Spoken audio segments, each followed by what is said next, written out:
Bunlardaki inim abla Tursun inimninki hazırki onun şiirlerini ağlayımız. Bir ağinem ömrün uzun olsun, teniniz salamet olsun.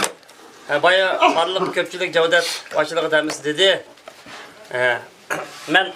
şu sakavatçılık atıp yazgan için inimninki teksik işliği ahımını oralap vereyim.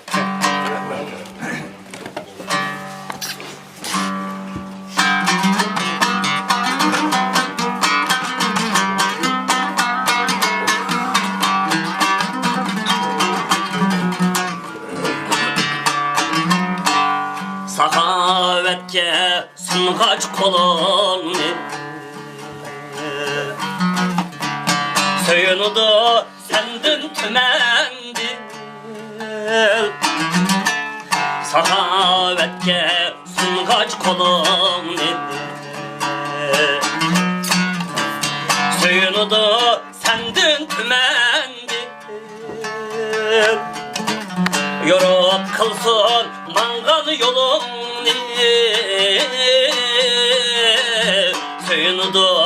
sendin tümendi Yorup kılsın mangal yolun Söyünudu sendin tümendi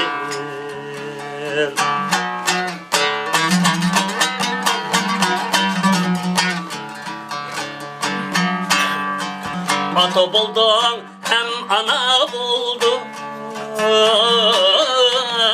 Yetim lağa hem hane buldun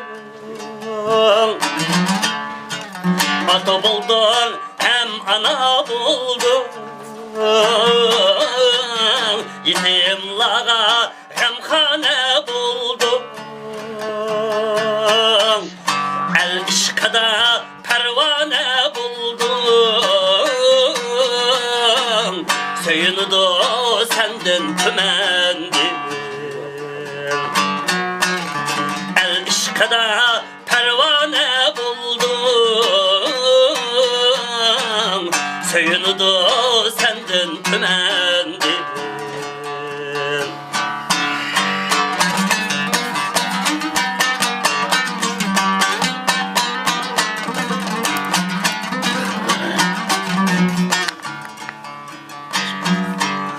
Pul tapkanda salmedin ayva Mal dünyaya tutmadın canan Pul tapkanda salmedin ayva Mal dünyaya tutmadın canan Yanretimiz seninge dastan Söyünudu sendin tümendi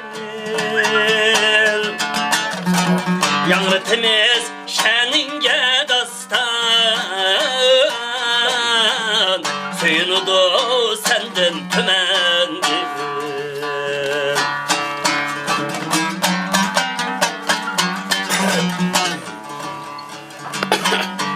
Ebi bullam kökle yaşlığı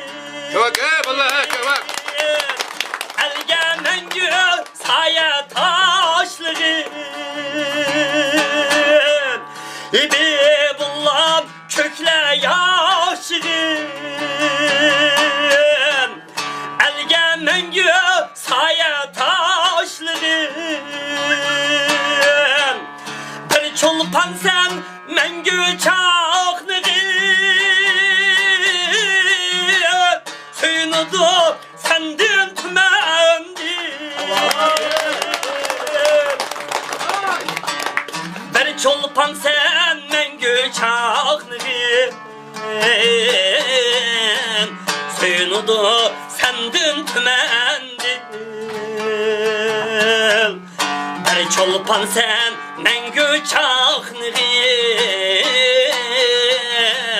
Söyünudu sendin tümendi